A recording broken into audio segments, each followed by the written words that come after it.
On October 13th, 2025, in Game 1 of the NLCS between the Milwaukee Brewers and Los Angeles Dodgers, one of the most unbelievable double plays in postseason history happened. And we're going to explain every single thing that happened, and even how it would have been completely avoidable if the Dodgers base runners just remembered the rules of baseball in the heat of the moment. But before we explain all of it, thank you guys for watching. Like, comment, subscribe, and let's watch the play so that we all know what we're talking about. It's a ground ball pitcher. Brewers set up for 2. And Muncy skies one to center field. Hit well. This one's got a chance. Frelick going back to the wall. He leaps. It's in and out of his glove, but he caught it. And now chaos on the bases. Might have a play at the plate. The throw. Not in time. No, he's out. He's out. It's a force play at the plate.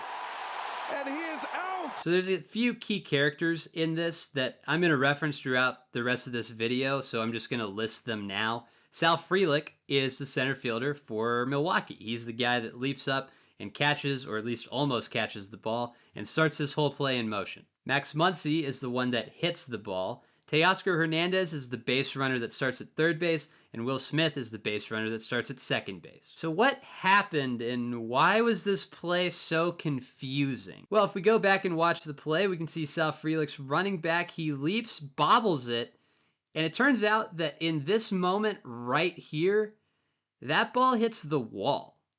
And suddenly, that counts the same as if that ball hits the ground. Now, if you're a baseball fan, you would know this because you've seen balls that hit off the wall and are caught pretty routinely, actually, without hitting the ground.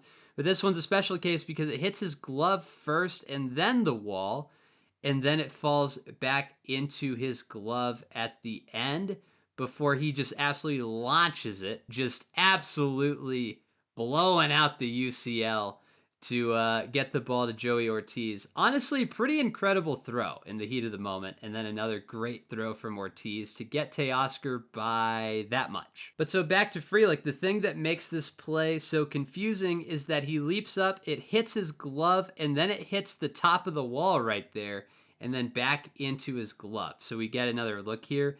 Glove, wall, glove.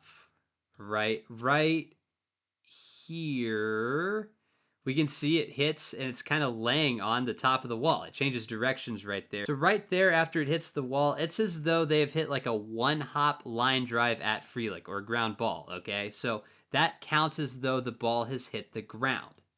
So suddenly, instead of this counting as a catch, this counts as a ground ball, and because the bases were loaded, there's just force plays everywhere. Okay, because the bases are loaded. When he throws it home and gets Teoscar at the plate there, that counts as a force because the runners are behind him, and that's just like a common force play. It just looks odd because it started 400 feet away. So I said in the intro, this was completely avoidable if the Dodgers just remembered the rules of baseball. Well, what rule would they have needed to remember? So there's a rule in baseball in the sacrifice fly rule. Everyone knows that in a sacrifice fly, the fielder has to catch the ball before you can start for home on a sacrifice fly, okay? That is the way that the rule is interpreted 99.9% of the time, except for that's not exactly how it's written, because the rule actually is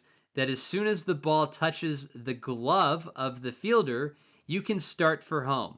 And the reason that that's written that way is that so you don't have an outfielder intentionally bobble a ball to try to get the runner to jump and then have to go back and then go home. They just say as soon as the ball hits the glove to avoid any like odd rules decisions and like when does he have control of the ball. As soon as the ball hits the glove, that counts as a catch and you're good to go home, okay? So even though the ball hits the glove, and even if it hadn't hit the wall, and he just caught it here without it hitting the wall, that rule still would have counted. So Teoscar should have just gone home at this point where the ball is hitting the glove initially, okay? So that's all fine and good. So Teoscar doesn't do this. So you can see Frelick in the back near the wall. He's leaping, and the ball hits his glove about there, and you can see Teoscar standing at third base. He's here,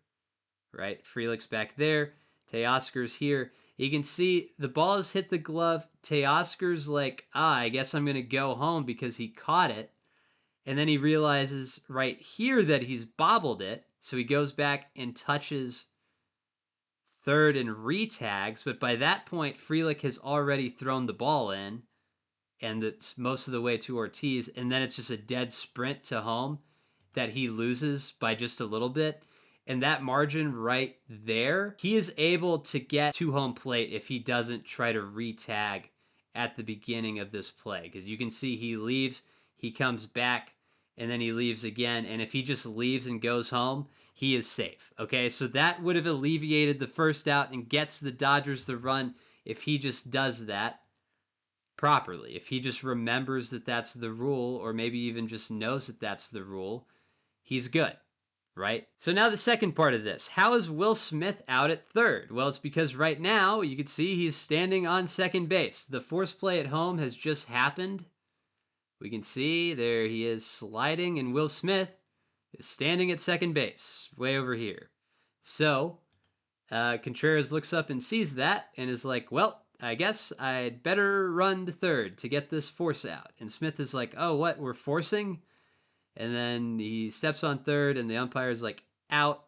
And Will Smith is not very close. And Edman's like, I don't know what's happening. I don't think anybody knows what's happening. I'm confused. So then obviously there was review, which led to this. After review, the call on the field, the force out at home plate is confirmed. The runner is out.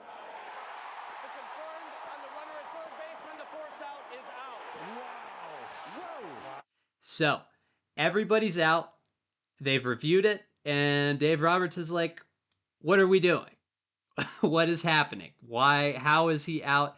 Did you call it correctly? This is what Dave Roberts is arguing, I'm sure, is, hey, if your umpires don't call it right, how are my guys supposed to know that they need to go back and not retag up? And TNT does a great shot here. So the umpires, I'm sure, look at it, and another critical person in this story is Chad Fairchild, and this is Chad Fairchild. He is just hanging out. He's having himself a day. He is the left field umpire of this game. And you ask why in playoff games they have 6 umpires? It's for moments like this. So shout out you, Chad. Sometimes umpires get a lot of flack. We are going to do the opposite here for my man Chad. So we can see here, this is like the all 22 shot. If you're a football fan, this is just like the overhead of everything. Chad Fairchild is this umpire out in left field. Okay, so the ball's hit and he's back. And Fairchild right here, you see him leap, and right away he's like safe. He's calling safe right away. He's flailing his arms. He looks like he's trying to fly. He's like that peacock from the other guys with Mark Wahlberg. He's trying to fly, but he's calling it safe right away. That's our man Chad Fairchild. He is on it from like 300 feet away, calling him safe immediately. Now this out is also avoidable from the Dodgers. You're going to be like, how is the second out also avoidable? It's because Will Smith right here, this base runner, doesn't really look at the umpire ever. He just sees the ball happen. Instead of giving Fairchild a chance, right, he just hard commits back to second base. Now, I think that's excusable because if you wait for him to make a call, it's possible you're doubled off at second, right? And then that's a bad look. So he just hard commits back to second to be safe, and that's what winds up costing him. But you can see he is turning to run before Fairchild is making his call, and he's no longer looking at him, right? Fairchild right away is like safe, but Will Smith is already pointing back to Tommy Edman, the runner on first, to run back. So here's what it looks like from the base. Fairchild's making his call right about here, but Will Smith is already hard committed back, and he is also, you can see he's already pointing to go back. He's yelling at the guy to go back. So, you know, if Will Smith just looks at the ump, again, he is standing on third base. The bases are loaded, and there's only that force play at home. But because he's just hard committed back, he doesn't give the umpire a courtesy glance at any point. He's doubled off at third base. So the two critical errors the Dodgers make on this play, one, Teoscar not knowing the sac fly rule, and then two, Will Smith not giving at least a courtesy look at Fairchild. I know it's tough. Both of those are so tough in the moment, but that is what causes this double play. So hopefully that explains a little bit of what happened. And again, thank you guys for watching if you made it to the end of the video. And as confusing stuff like this pops up, we're going to explain all of it on this new series. So like, comment, subscribe. If there's a play that ever happens, comment. Let me know what you want us to break down. And we'll see y'all in the next one. Take it easy.